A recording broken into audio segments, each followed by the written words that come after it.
আমি আর জুলাই পারতাম জয় বাংলা জয় বঙ্গবন্ধু। আমি জুলাই যোদ্ধা। আমি জুলাই যোদ্ধা যুদ্ধ দিই। হ্যাঁ জুলাই দিই। জুলাই যোদ্ধা। ও জয় বাংলা জয় বাংলা জয় বঙ্গবন্ধু। আমি আগে ভুল করছি। আমি আগে ভুল করছি। ছাত্রদের পক্ষে থেকে ছাত্রদের পক্ষে থেকে শেখ হাসিনা সঠিক ছিল। শেখ হাসিনা সঠিক। জয় বাংলা জয় জয় বঙ্গবন্ধু। বঙ্গবন্ধু জয় জিন্দাবাদ। আজকে জয় বাংলা জয় বঙ্গবন্ধু। ঠিক আছে। দেশের রাজনৈতিক আকাশে তবে কি সত্যি মেঘ কাটতে শুরু করেছে? আওয়ামী লীগ কি তবে খুব দ্রুতই প্রকাশ্যে ফিরছে? প্রধানমন্ত্রী তারেক রহমান কি ভারত বা যুক্তরাষ্ট্রের কোনো বিশেষ সিগন্যাল বা বার্তা পেয়েছে, যার কারণে আওয়ামী লীগকে রাজনীতিতে ফেরানোর ব্যাপারে এতটা নরম সুর দেখাচ্ছে? আওয়ামী লীগের সাথে শুধু আমেরিকা না, আওয়ামী লীগের সাথে ভারত আছে।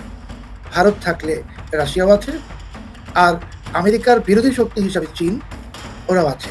কাজেই পাশার দান উল্টে যাচ্ছে।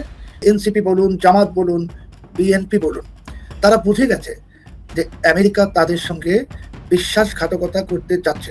24 ঘন্টার মধ্যে কি এমন ঘটবে বাংলাদেশে এবং শেখ হাসিনা কি এমন ইতিহাস ঘটাতে পারে বাংলাদেশে। 24 ঘন্টার মধ্যে এয়ারপোর্টে কোটি মানুষের বেশি সমাগম হবে। এত বেশি মানুষ হবে এবার যদি শেখ হাসিনা প্রত্যাবর্তন হয়, এটা ইতিহাসের রেকর্ড হবে। আওয়ামী লীগ সভানেত্রী শেখ হাসিনার ফেরার ঘোষণায় তারেক রহমান সরকারের যে বেশ বেকায়দা দশা হয়েছে তা বলার অপেক্ষা রাখে না। দর্শক, নতুন একটা নিউজ আপনাকে স্বাগতম। প্রিয় দর্শক, একদিকে যেমন থানায় আগুন জ্বালিয়ে দেওয়া এবং পুলিশ হত্যা করা জুলাই যোদ্ধা আবার থানাতেই আশ্রয় নিচ্ছে, ঠিক অন্যদিকে আরো একজন জুলাই যোদ্ধাকে ছাত্রলীগের নেতাকর্মীরা নাকে খত দিয়ে জয় বাংলা স্লোগান দেওয়াচ্ছে। দর্শক মন্ডলী, তবে কি পরিস্থিতি পাল্টে যাচ্ছে? প্রিয় দর্শক, ইতিমধ্যে বিশ্লেষকরা বলছেন আওয়ামী লীগ ফিরতে চলেছে, এটা দিনের আলোর মতো পরিষ্কার হয়ে যাচ্ছে। দর্শক মন্ডলী, আপনার কাছে কি মনে হচ্ছে?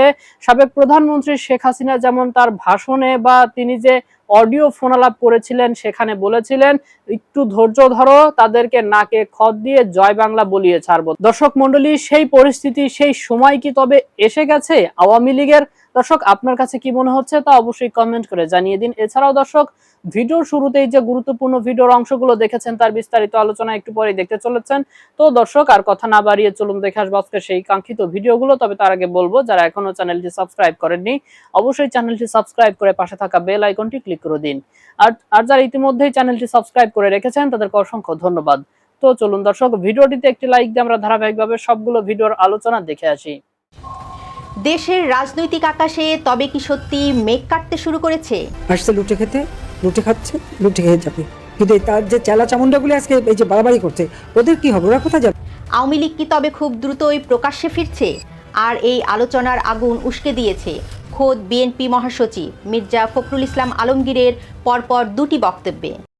অন্যদিকে দেশের বিভিন্ন প্রান্তে হঠাৎ আওয়ামী লীগের ঝটিকা মিছিল, জয় বাংলা স্লোগান এবং আওয়ামী লীগ নেতার জানাজায় লোকের লোকারণ্য।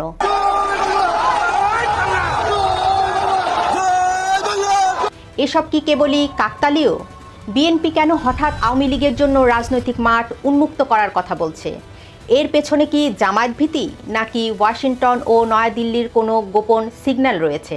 দেশের কোথাও না কোথাও দিনে অন্তত 10টি এমন ঝটিকা মিছিল হচ্ছে এবং আশ্চর্যজনকভাবে আইন শৃঙ্খলা বাহিনীর আগের মতো এই মিছিলগুলোর ওপর তীব্র দমনপীড়ন চালাচ্ছে না। অনেকে বলছেন পুলিশ এখন এক ধরনের ধীরে চলনীতিতে রয়েছে।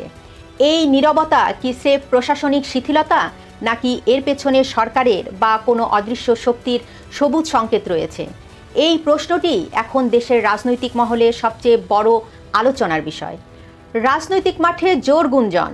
বিএনপি কি বুঝতে পেরেছে যে আওয়ামী লীগ যদি রাজনীতিতে একদম না ফেরে তবে শেষ পর্যন্ত জামায়াতে ইসলামী বিএনপিকে গ্রাস করে ফেলবে? বা সহজ ভাষায় বলতে গেলে জামাত কি বিএনপিকে খেয়ে ফেলবে? আসুন হিসেবটা একটু ঠান্ডা মাথায় বোঝা যাক। 5ই আগস্টের পর জামায়াতে ইসলামী যেভাবে মাঠের রাজনীতিতে নিজেদের অবস্থান শক্ত করেছে তা বিএনপির কপালে চিন্তার ভাঁজ ফেলার জন্য যথেষ্ট।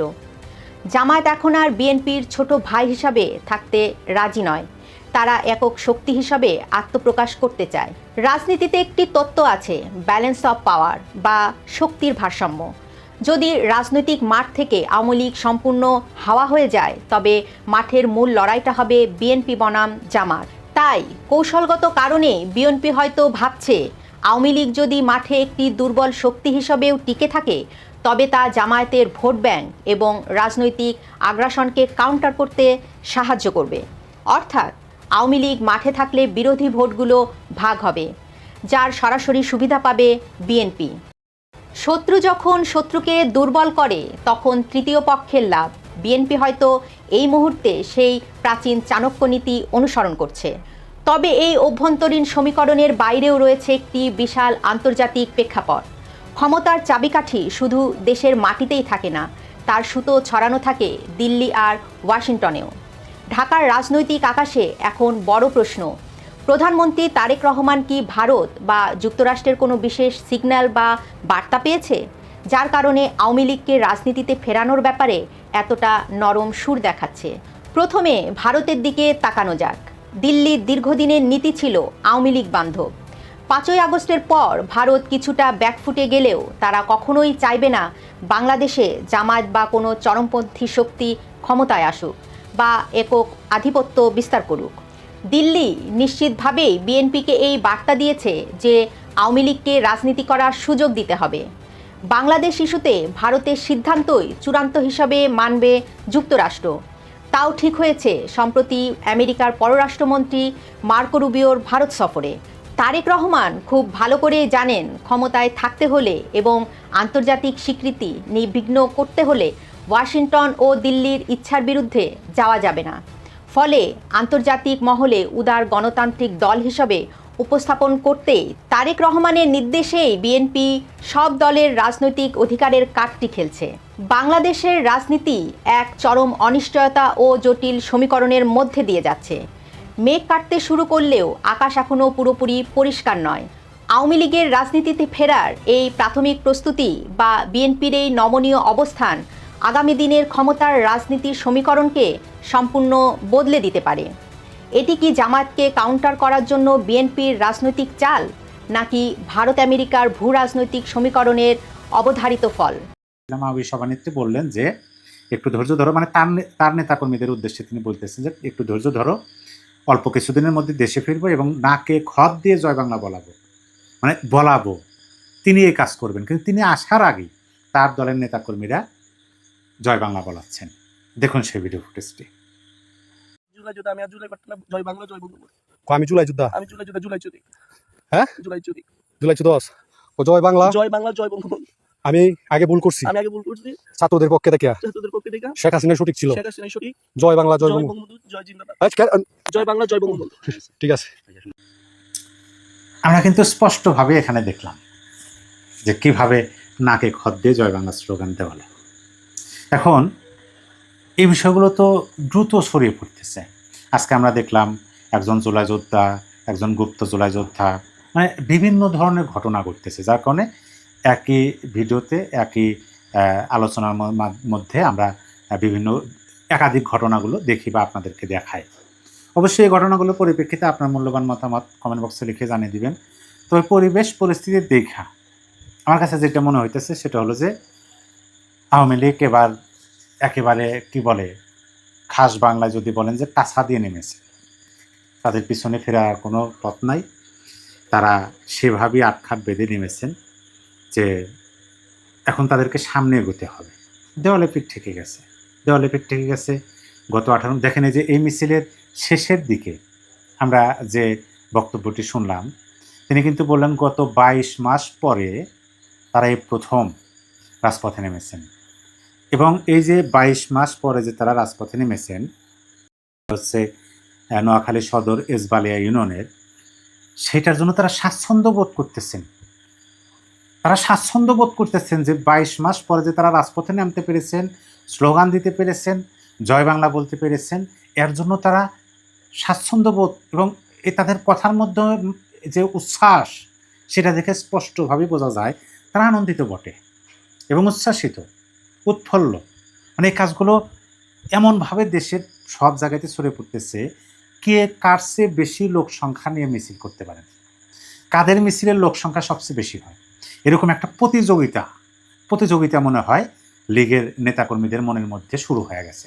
যার কারণে আমরা যত দেখতেছি একটা বড় মিছিল দেখতেছি, তারপর আরেকটা তার চেয়ে বড় মিছিল হচ্ছে, আবার তার চেয়ে বড় মিছিল হচ্ছে বাংলাদেশের বিভিন্ন জায়গাতে। এই যে প্রতিযোগিতা, এটা হচ্ছে মানুষের মনে, লীগের নেতাকর্মীদের মনে, দেশের সাধারণ নাগরিকের মনে, লীগের সমর্থকদের মনে বসন্তের জোয়ার, আর বর্তমান সময়কালটাতে দেখতেছেন এই যে বসন্তের জোয়ার, এইটা মানে মনের শক্তি হচ্ছে বড় শক্তি, আত্মবিশ্বাস সেটা আলাদা, কিন্তু মনের শক্তিটা সেটা হচ্ছে বড় শক্তি। এটা বসন্তের মতো ফুল ফুটে, এটাকে দাবিয়ে রাখা যায় না, যাবেও না।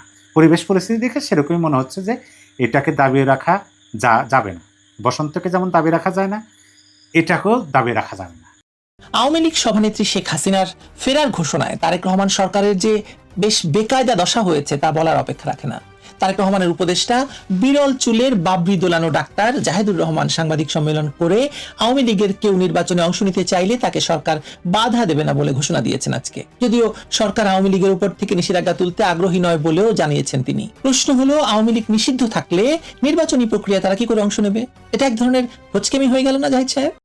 এই লোকটি আসলে চিবিয়ে এতদিন নিরপেক্ষ সেজে থেকে এখন সোজা বিএনপির শয়ন কক্ষে ঢুকে গেছেন। ফলে তার কথা বলে লাভ নেই, কিন্তু তাকে দিয়ে মানে এই ডাক্তার জাহেদকে দিয়ে সরকার যা বলিয়েছে আওয়ামী লীগের নির্বাচনে অংশগ্রহণ করা নিয়ে, তা নিশ্চিত সরকারের মাথা খারাপ দশার প্রমাণ।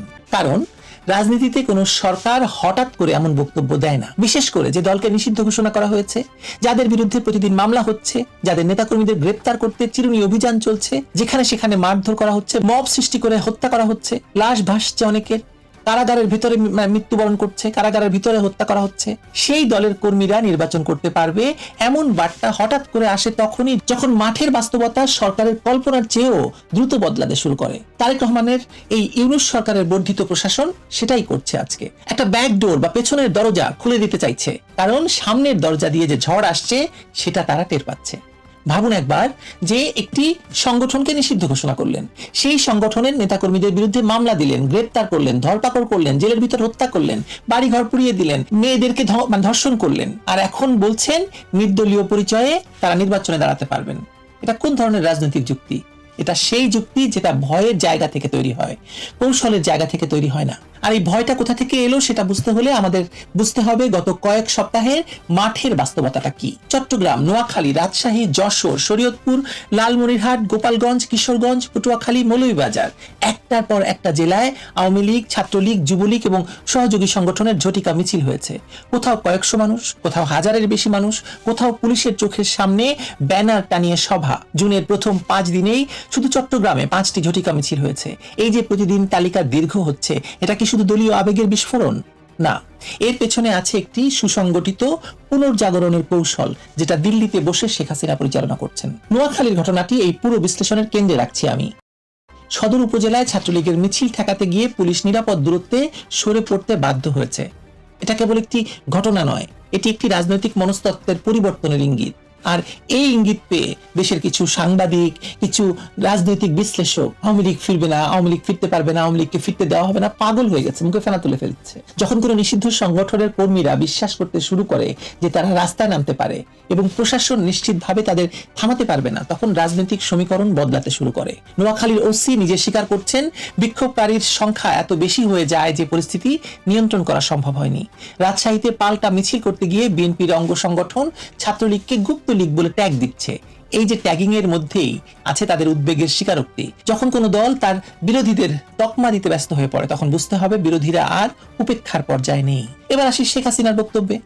ভারতের এই সময়কে দেওয়া সাক্ষাৎকারে তিনি সুস্পষ্ট জানিয়ে দিয়েছেন তিনি অবসর নিচ্ছেন না, তিনি বাংলাদেশের মানুষের জন্য কাজ করছেন, কারণ বাংলাদেশ এখন খুব বিপদগ্রস্ত অবস্থায় আছে।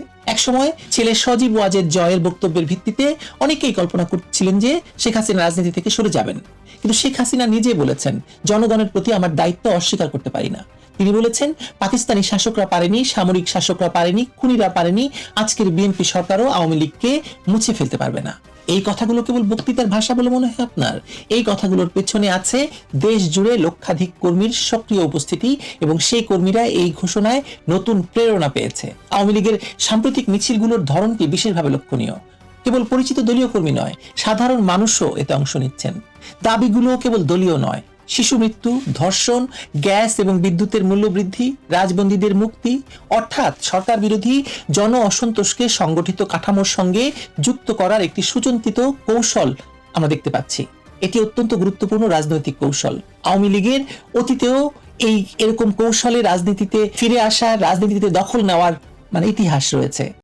কারণ কোন সরকারের বিরুদ্ধে জন অসন্তোষ এবং একটি সংগঠিত রাজনৈতিক বিরোধী শক্তি যখন একসঙ্গে মিলে যায়, তখন সেই সরকারের জন্য পরিস্থিতি সামলানো অনেক কঠিন হয়ে পড়ে। তারেক রহমান সরকারের সবচেয়ে বড় সংকটের জায়গা এটা। এই সরকার ক্ষমতায় এসেছে তথাকথিত গণ অভ্যুত্থানের হাওয়ায়, জুলাই সন্ত্রাসীদের রাজনৈতিক শক্তিকে ব্যবহার করে এবং যুদ্ধাপরাধী জামায়াত ইসলামের সঙ্গে অবিশ্বাস্য একটি সমঝোতার মাধ্যমে। ৭১ যারা বাংলাদেশের জন্মের বিরুদ্ধে দাঁড়িয়েছিল, যাদের নেতাদের মানবতা বিরোধী অপরাধের দায়ে ফাঁসি হয়েছিল, সেই জামায়াত আজ জাতীয় সংসদে দ্বিতীয় বৃহত্তম দল। আর মুক্তিযুদ্ধের নেতৃত্ব দানকারী আওয়ামী লীগ নিষিদ্ধ। বাংলাদেশের ইতিহাসে এটা সবচেয়ে বড় রাজনৈতিক বিপর্যয়। এই বিপর্যয়ের মধ্যে বিদেশি বিনিয়োগ তো দূরের কথা, সাধারণ মানুষই আসলে বিপর্যস্ত হয়ে পড়েছে। কারণ সাধারণ মানুষই বুঝতে পারছে না কি হবে এরপরে। ইতিহাস এই বিপর্যয়কে স্থায়ী হতে দিবে না। বাংলাদেশের রাজনীতি বারবার প্রমাণ করেছে এখানে কোনো শক্তিকে প্রশাসনিক আদেশে চিরতরে মুছে দেওয়া যায় না। আওয়ামী লীগ 1949 সাল থেকে এদেশের রাজনীতিতে আছে। পাকিস্তান আমলে নিষেধাজ্ঞা সহ্য করেছে, সামরিক শাসনই ভেঙে পড়েনি, জিয়া এরশাদের দমন পীড়নেও মাথা নোয়ায়নি। 2024-এর পর যে ধরপাকড়, যে মামলার বোঝা, যে সাংগঠনিক বিপর্যয়, হত্যা, অগ্নিসংযোগ, ধর্ষণের শিকার দলটি হয়েছে, সেটা নতুন মাত্রায় চাপ নিঃসন্দেহে। কিন্তু চাপে পড়া আর শেষ হয়ে যাওয়া এক কথা নয়। রাজনীতিতে ভয় সবসময় একমুখী থাকে না। যে পক্ষ একসময় ভয় দেখিয়ে মাঠ নিয়ন্ত্রণ করে, পরিস্থিতি বদলালে সেই পক্ষই উদ্বেগে পড়তে পারে। আজ সেই মনস্তাত্ত্বিক পরিবর্তনের ইঙ্গিত আমরা দেখতে পাচ্ছি। নোয়াখালীতে পুলিশের পিছু হটা, চট্টগ্রামে প্রতিদিন ঝটিকা মিছিল, ঢাকার হাইকোর্টে গেটের সামনে ব্যানার টানিয়ে সভা। এই দৃশ্যগুলো বলছে আওয়ামী লীগের কর্মীরা ভয় কাটাতে বা ভয় কাটিয়ে উঠতে শুরু করেছে। আর এই পরিবর্তনটা রাতারাতি ঘটেনি, এটা একটা ধীরে ধীরে পরিপক্ক হওয়ার প্রক্রিয়া, যেটা শেখ হাসিনার প্রত্যাবর্তনের ঘোষণায় একটি নতুন গতি লাভ করেছে। তারেক রহমান সরকারের সামনে এখন সবচেয়ে বড় প্রশ্নটি হলো বৈধতার। আন্তর্জাতিক মহল এমন কোন নির্বাচনকে সম্পূর্ণ বৈধতা দেবে না যেখানে দেশের সবচেয়ে বড় ঐতিহাসিক রাজনৈতিক দলকে সম্পূর্ণভাবে বাইরে রাখা হয়েছে। শেখ হাসিনা নিজেও বলছেন আওয়ামী লীগকে বাইরে রেখে কোনো নির্বাচন তার কাছে গ্রহণযোগ্য নয়। এই পরিস্থিতিতে জাহিদুর রহমানের আজকের ঘোষণা আসলে একটি কূটনৈতিক সংকেত। সরকার বুঝতে পারছে পেছনের দরজাটা খোলা না রাখলে সামনের দরজায় যে ধাক্কা আসবে সেটা সামলানো অনেক কঠিন হয়ে যাবে।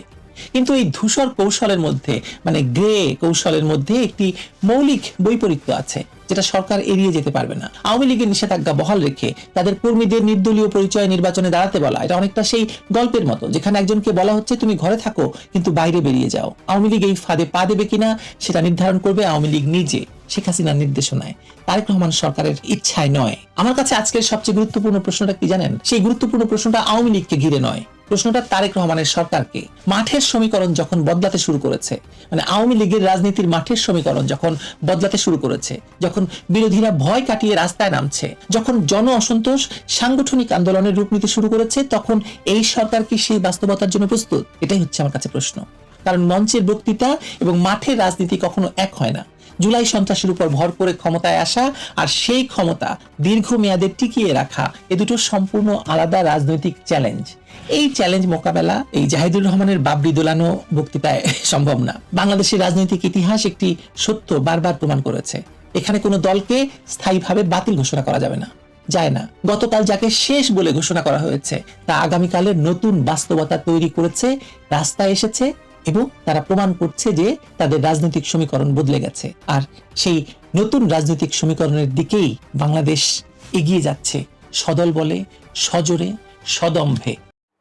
প্রিয় দর্শক, আমি আশা করছি সবগুলো ভিডিওই আপনি মনোযোগ সহকারে দেখেছেন। সেই সাথে দর্শক, এই ভিডিওগুলো সম্পর্কিত যদি কোনো তথ্য বা মতামত থাকে তাহলে তো অবশ্যই কমেন্ট করে জানিয়ে দিন। এতক্ষণ সাথে থাকার জন্য ধন্যবাদ। নিউজটি শেষ করছে এখানেই, ফিরছে আগামী ভিডিওতে নতুন কোনো টপিক নিয়ে। আল্লাহ হাফেজ।